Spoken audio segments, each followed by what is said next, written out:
Permata TV YouTube Indonesia dengan bangga mempersembahkan sebuah storytelling kekinian abad ini, diangkat dari karya besar Esa Mintarja yang sangat populer di masanya, berlatar belakang kisah tanah Jawa masa lampau dengan judul Kisah Arya Manggada.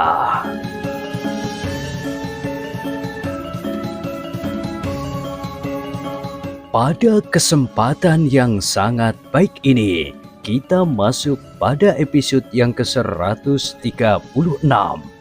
Selamat menikmati.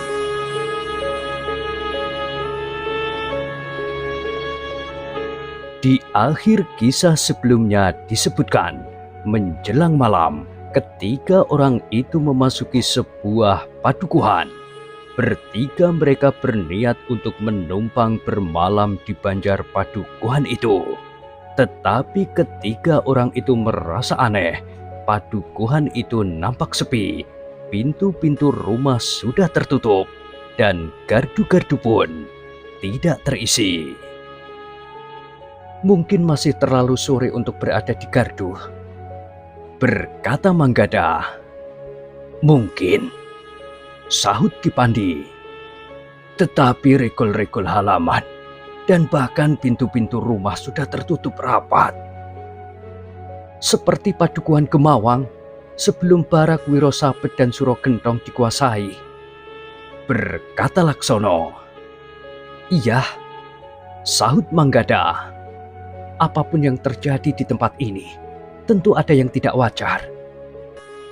Ki Pandi mengangguk-angguk mengiyakan, namun ia tidak berkata sesuatu. Ia berjalan saja menelusuri jalan padukuhan. Beberapa saat kemudian, ternyata mereka telah berada di depan Banjar Padukuhan. Namun nampaknya Banjar Padukuhan itu juga nampak sepi.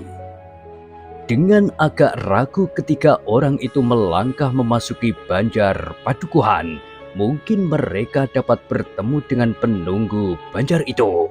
Seperti yang mereka duga, maka di belakang Banjar itu tinggal sebuah keluarga kecil. Ia bertugas untuk menunggu dan memelihara Banjar milik Padukuhan itu.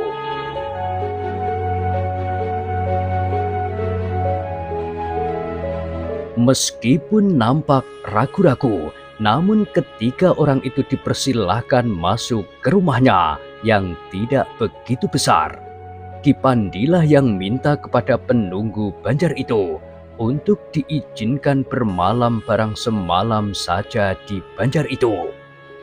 Penunggu Banjar itu termangu-mangu sejenak, nampak keraguan semakin bergejolak di dadanya.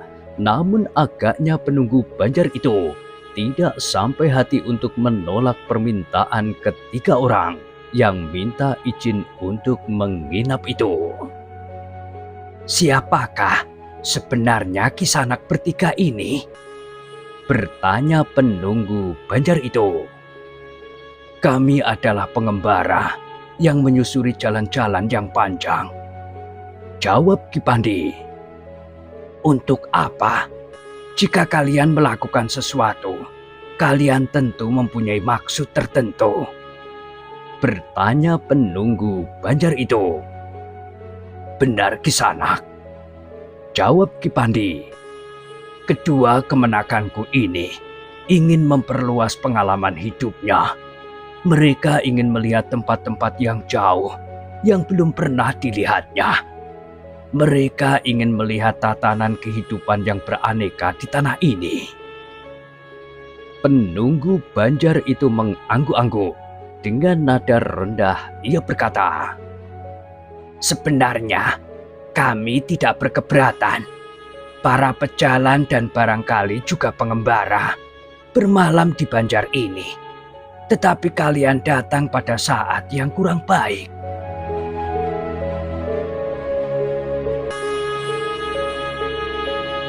Ki Pandi termangu-mangu sejenak, namun rasa-rasanya ia mendapat jalan justru untuk menanyakan apa yang sedang terjadi di padukuhan itu. Karena itu, maka Ki Pandi itu pun bertanya, "Apa yang sebenarnya terjadi di sini?" Penunggu Banjar itu memandang Ki Pandi dan kedua orang anak muda yang menyertainya itu dengan tajamnya.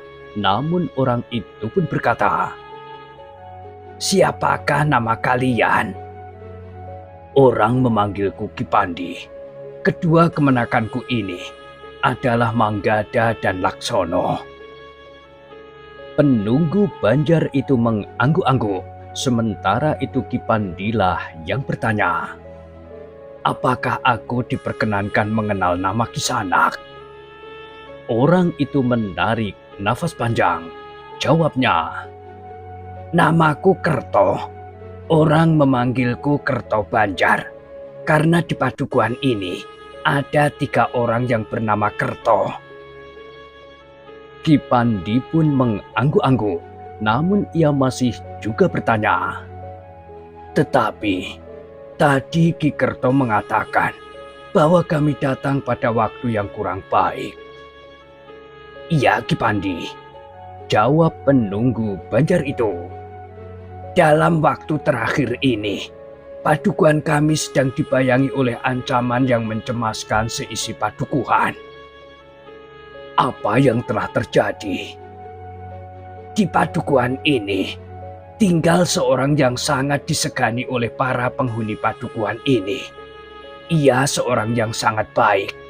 Ia suka menolong sesama dan memberikan bantuan apa saja yang dibutuhkan oleh orang banyak dalam batas kemampuannya." Ki Pandi mengangguk-angguk pula.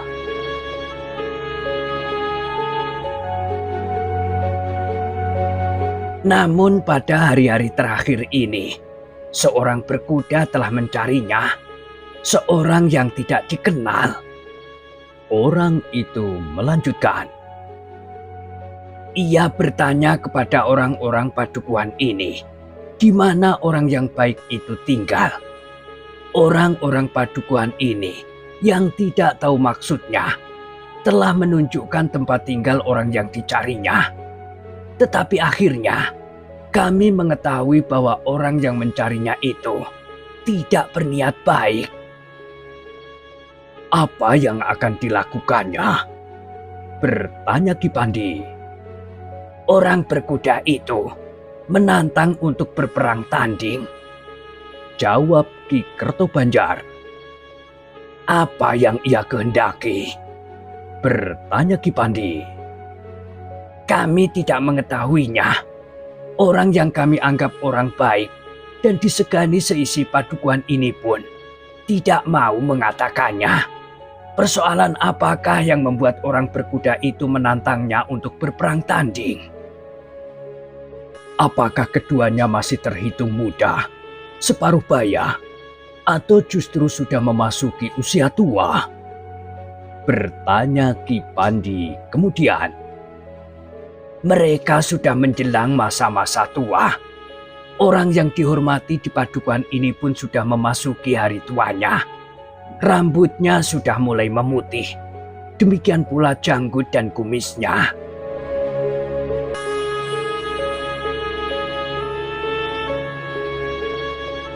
"Tetapi, apakah orang berkuda itu mengganggu seisi padukuhan ini?" bertanya Ki Pandi. "Tidak, orang itu tidak mengganggu seisi padukuhan ini. Tetapi tantangan itu membuat seisi padukuhan ini menjadi gelisah. Kami sudah menyatakan keinginan kami untuk membantu. Tetapi orang yang kami segani itu tidak menghendakinya. Ia menganggap bahwa persoalan itu adalah persoalan pribadinya. Karena itu, tidak sepantasnya orang-orang padukuhan ini melibatkan diri." "Jika demikian, kenapa seisi padukuhan ini menjadi ketakutan? Bukankah tantangan itu semata-mata ditujukan kepada seseorang?" bertanya Ki Pandi. "Tetapi seakan-akan orang itu telah menjadi bagian dari kami, seisi padukuhan ini." Jawab Ki Kertobanjar. Siapakah nama orang yang disegani itu? Tiba-tiba saja Ki Pandi bertanya. Penunggu Banjar itu menjadi ragu-ragu pula, namun kemudian ia menjawab. Kami, seisi padukuhan ini, memanggilnya Ki Sambipitu. Sambipitu? Ki Pandi mengulang, wajahnya nampak berkerut, tetapi kemudian ia menarik nafas dalam-dalam. Hampir di luar sadarnya Laksono bertanya, Ki Pandi mengenal nama itu? Ki Pandi menggeleng sambil menjawab, tentu tidak. Yang aku kenali tidak lebih dari tetangga-tetanggaku dan sanak kadangku. Laksono menarik nafas panjang, tetapi ia tidak bertanya lagi.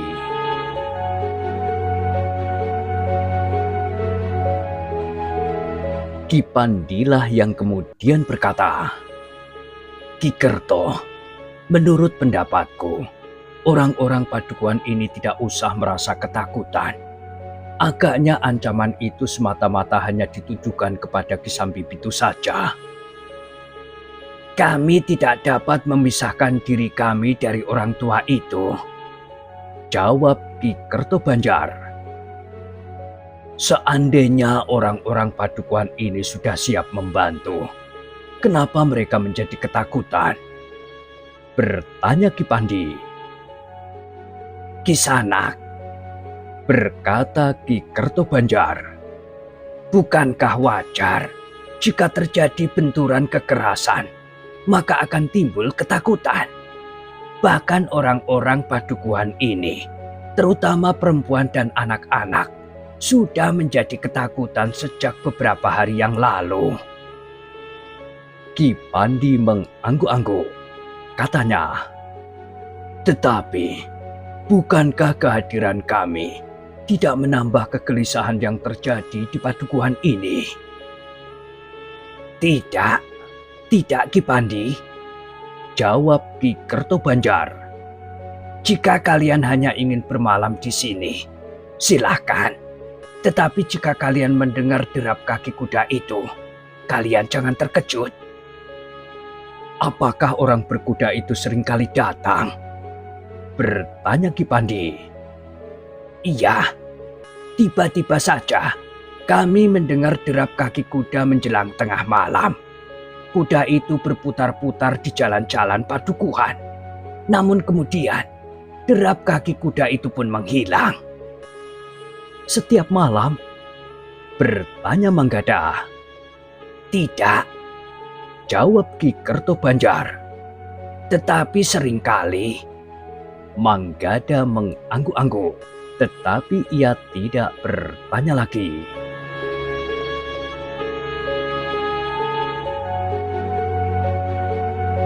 Dalam pada itu, maka Ki Kerto pun kemudian telah mempersilahkan tamunya untuk mengikutinya ke Banjar. Ki Kerto telah menunjukkan tempat bagi ketiganya untuk bermalam. Serambi ini memang kami sediakan bagi mereka yang singgah dan bermalam di Banjar ini, berkata Ki Kertobanjar. Lalu katanya pula, di halaman samping terdapat pakiwan. Bawa lampu minyak di sudut itu jika kalian ingin pergi ke pakiwan. Terima kasih Ki Kerto, jawab Ki Pandi. Namun Laksono sempat bertanya, apakah tidak ada anak-anak muda yang bertugas ronda di Banjar setiap malam? Sejak orang berkuda itu berkeliaran di padukuhan, maka anak-anak muda tidak meronda di Banjar, tetapi mereka berkumpul di rumah Ki Bekel. Mereka merasa cemas bahwa orang berkuda itu juga memusuhi Ki Bekel. Ki Pandi hanya mengangguk-angguk saja, sementara Ki Kerto kemudian berkata, silakan beristirahat Kisanak. Mudah-mudahan kalian tidak merasa terganggu di sini. Terima kasih Ki Kerto, jawab Ki Pandi.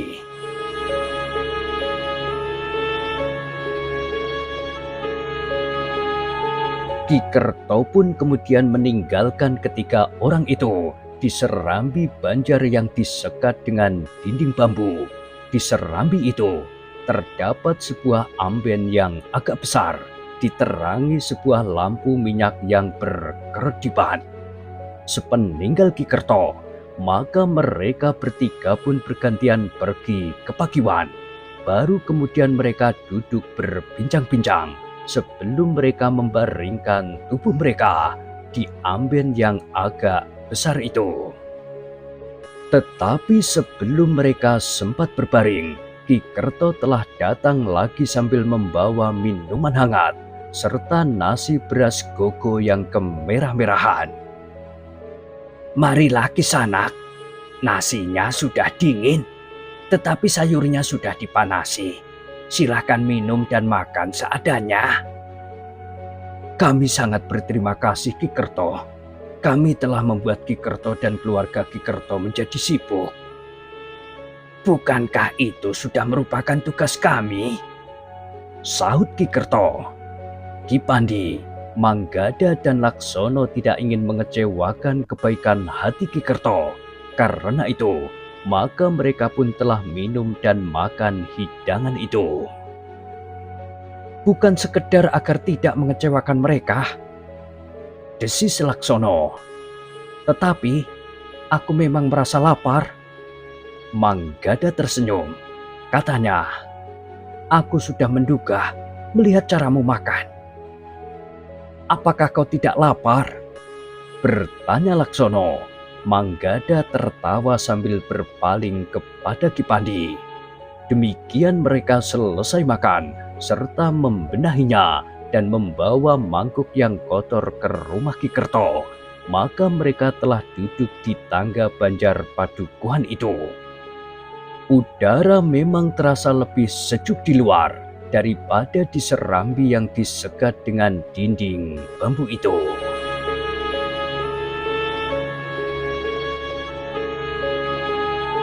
Sementara itu, Ki Pandi pun kemudian berkata, "Aku tidak dapat menjawab pertanyaan kalian di hadapan Ki Kerto. Apakah aku mengenal Ki Sambipito? Sebenarnya aku sudah mengenalnya, meskipun tidak begitu akrab. Ia memang orang yang baik. Bahkan aku ingin menemuinya dan menanyakan siapakah yang dimaksud dengan orang berkuda oleh Ki Kerto itu." "Apakah besok kita akan singgah?" bertanya Manggada. "Iya, jika kalian tidak berkeberatan, maka kita akan singgah di rumah orang itu. Seharusnya orang seperti Ki Sambipito itu tidak mempunyai musuh. Jika ada orang yang mendendamnya dan bahkan menantangnya untuk berperang tanding, maka persoalannya agak sulit dimengerti." Manggada dan Laksono mengangguk-angguk, tetapi mereka tidak bertanya lagi. Ketika mereka sudah merasa lebih segar oleh sejuknya udara malam, maka mereka bertiga pun telah kembali ke dalam bilik mereka yang panas. Namun mereka pun segera berbaring, tetapi mereka sudah berjanji bahwa seorang di antara mereka tidak boleh tidur, bergantian untuk sekedar berjaga-jaga karena mereka berada di tempat yang asing. Menurut persetujuan mereka, maka yang pertama-tama berjaga-jaga adalah Laksono. Ia akan membangunkan Manggada jika ia sudah menjadi sangat mengantuk lewat tengah malam. Tetapi ketika Ki Pandi dan Manggada mulai memejamkan mata mereka, maka tiba-tiba saja mereka mendengar derap kaki kuda berlari kencang lewat jalan induk padukuhan itu. Derap kaki kuda itu terasa bagaikan mengguncang tiang-tiang banjar yang berdiri di pinggir jalan induk itu. "Itulah yang dikatakan oleh Ki Kerto," desis Ki Pandi yang kemudian bangkit dan duduk bersandar dinding. "Mudah-mudahan perang tanding itu tidak terjadi malam ini," berkata Manggada. "Iya," sahut Laksono. sehingga kita besok masih mempunyai kesempatan untuk berbincang dan mengetahui siapakah yang telah menantangnya untuk berperang tanding. Tetapi orang yang menantangnya itu sudah sering memacu kudanya berputar-putar di padukuhan ini.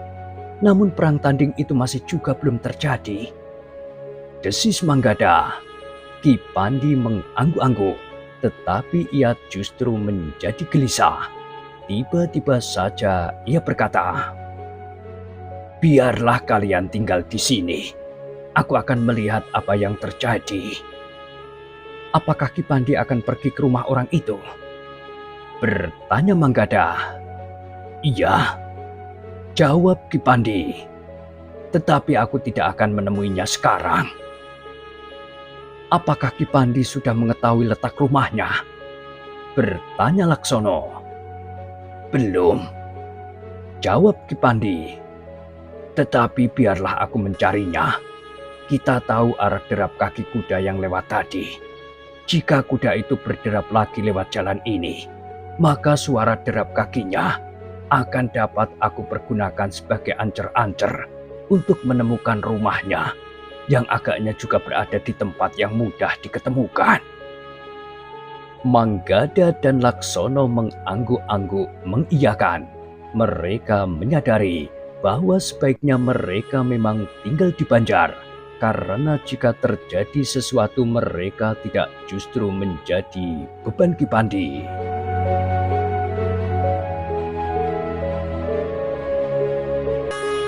Demikianlah, maka sejenak kemudian Ki Pandi telah meninggalkan Banjar itu.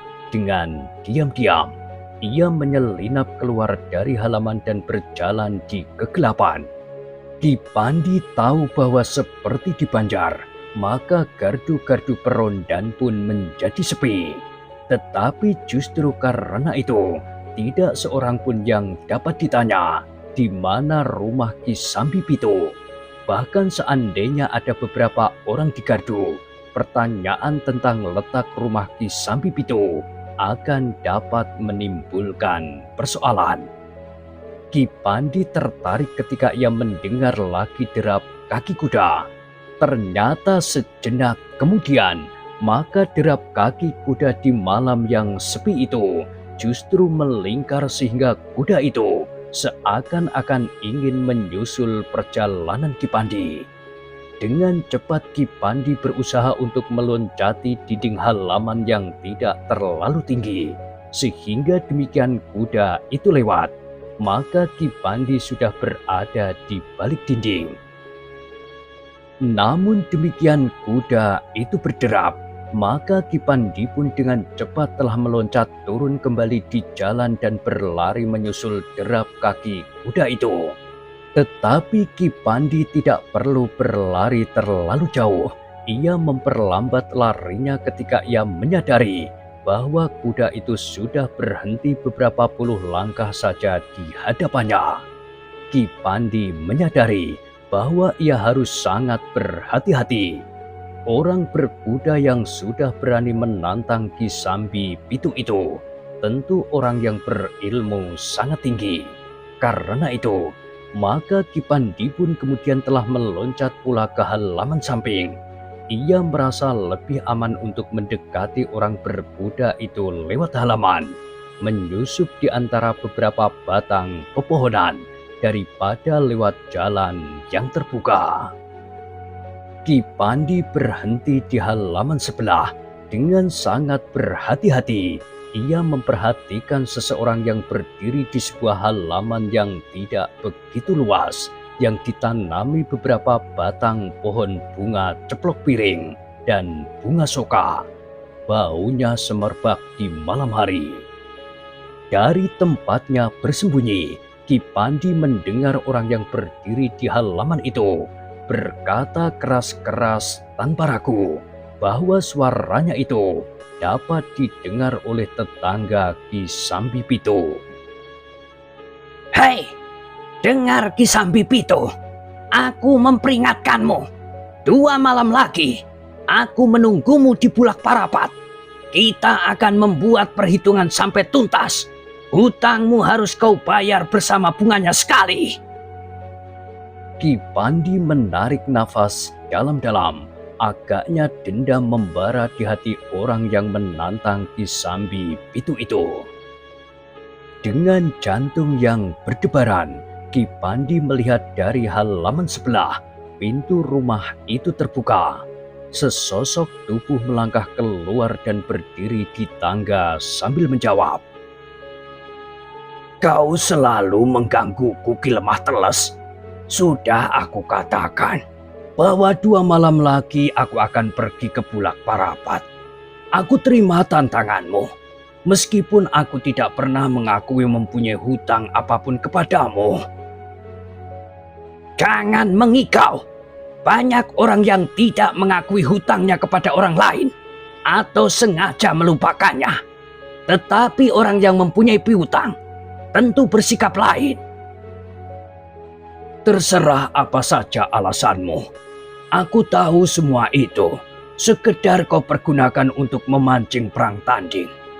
Sudah aku katakan bahwa kau tidak perlu memakai alasan apapun juga. Kita akan berperang tanding di Bulak Parapat 2 malam mendatang. Sekarang pergilah, biar aku dapat tidur nyenyak. Derap kaki kudamu telah mengganggu dan membangunkan anak-anak yang tidur di pelukan ibunya. Sementara mereka tidak tahu menahu tentang persoalan kita. Orang yang disebut Ki Lemah Teles itu tidak menjawab. Ia pun melangkah keluar dari halaman dan langsung meloncat ke punggung kudanya. Ketika kemudian sosok yang berdiri di tangga itu masuk kembali ke dalam rumahnya, maka Ki Pandi pun telah merenungi peristiwa yang dilihatnya itu. Ternyata Ki Pandi telah mengenal kedua orang yang bermusuhan itu. Ia mengenal Ki Sambi Pitu. Ia pun mengenal Ki Lemah Teles pula. 2 orang yang berilmu sangat tinggi. Namun yang tidak diketahuinya adalah sebab dari pertengkaran di antara mereka berdua.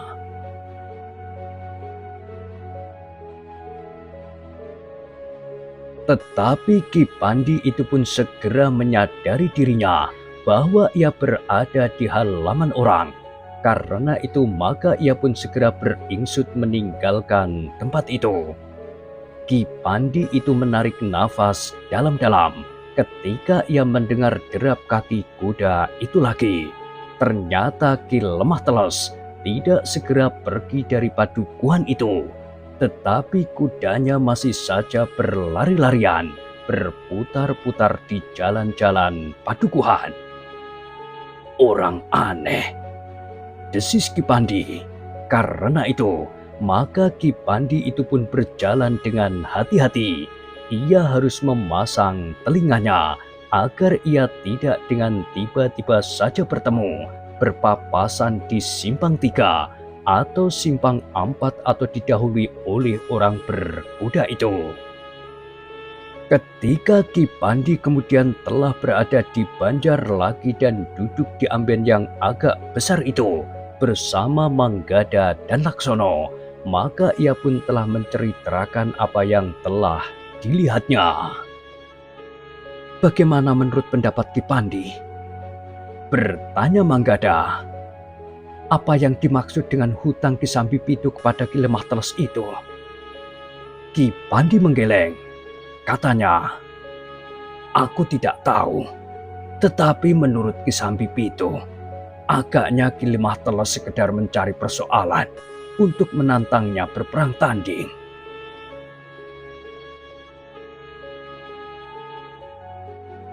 Manggada dan Laksono mengangguk-angguk kecil. Namun Laksono pun kemudian bertanya pula. Apakah Ki Lemah Teles menurut pengenalan Ki Pandi seorang yang jahat? Ki Pandi menggeleng. Katanya, tidak. Ki Lemah Teles juga bukan seorang yang jahat. Tetapi 2 orang yang baik hati. Sekalipun pada suatu saat akan dapat berselisih pendapat, bertentangan kepentingannya, atau justru mempunyai kepentingan yang sama terhadap sesuatu hal atau persoalan-persoalan yang lain. Tetapi jika bukan persoalan yang mendasar, keduanya tentu tidak akan memasuki perang tanding. Berkata Manggada. Ki Pandi mengangguk-angguk. Katanya, iya, tentu ada persoalan yang mendasar. Karena itu, biarlah besok kita singgah sebentar di rumah Ki Sambi Pitu. Manggada dan Laksono mengangguk-angguk. Keduanya memang menjadi tertarik oleh persoalan yang timbul di antara orang-orang yang berilmu tinggi itu. Namun kemudian Ki Pandi pun berkata, tidurlah, hari sudah larut. Biarlah aku yang berjaga-jaga. Ki Pandi tentu letih. Biarlah kami berdua bergantian. Jawab Manggada. Aku dapat tidak memejamkan mata selama sepekan terus-menerus, siang dan malam, bahkan lebih. Jawab Ki Pandi sambil tersenyum. Manggada dan Laksono menarik nafas dalam-dalam. Tetapi mereka percaya kata-kata Ki Pandi itu. Karena itu, maka Manggada dan Laksono pun kemudian telah berbaring di amben itu. Mereka masih sempat berangan-angan sejenak. Namun kemudian keduanya pun telah tertidur nyenyak.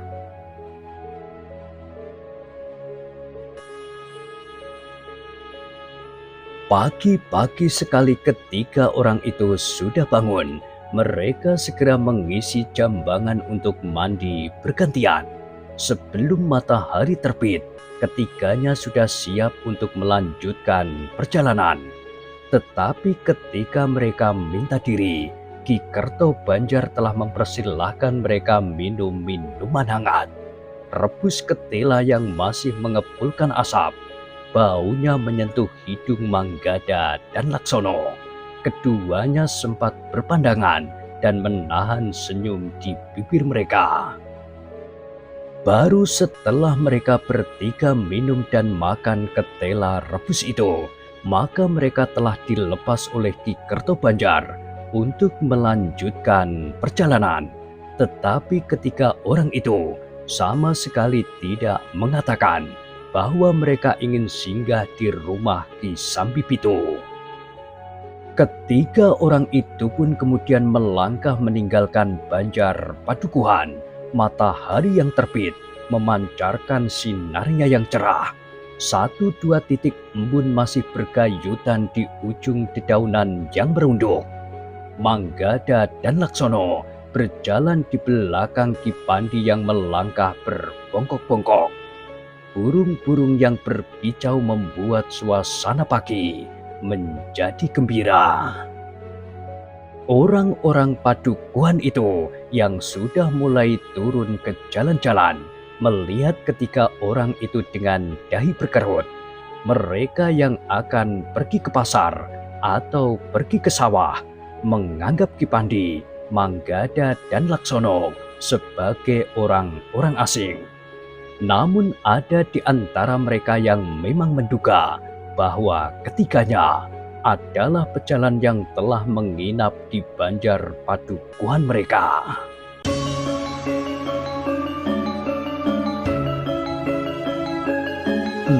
Nah, bagaimanakah kisah selanjutnya? Silahkan ikuti terus kisah Arya Manggada pada kesempatan berikutnya.